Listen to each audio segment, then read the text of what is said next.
来看高雄哦，办第4档的基点风吹节，前2天有10万人次参观哦。当地嘛进行交通管制，上严格时只有基点的民众会当驶车入去，因为一台车检查通行证哦，所以嘛造成塞车。市政府观光局是强调讲，这是为着要保障基点民众通行，所以拢看人潮的坐少来机动管制。好扯了，你这样回转呢？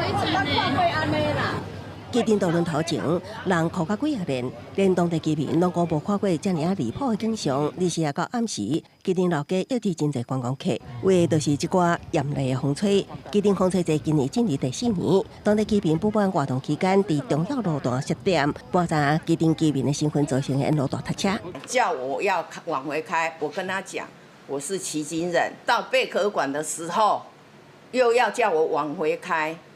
然后我再跟他讲，我是旗津人，不方便就是那个窗户打下来啊。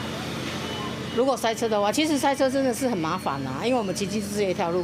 明代也积极无应该，毕竟风吹节活动已经第4年，所以也找不出有效的管控方案。加上后礼拜也有2个活动呼吁起步调整。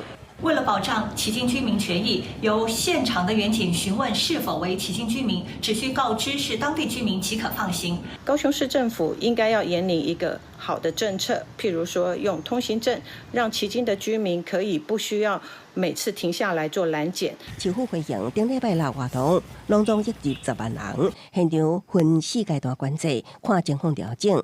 礼拜日下到4点，因为人伤济，启动全岛管制。不过车流降低了后，就已经解除。警方也表示，警方证明居民的身份就放行，无用伤久的时间，检判时停车场根本造成塞车。公司新闻采访报道。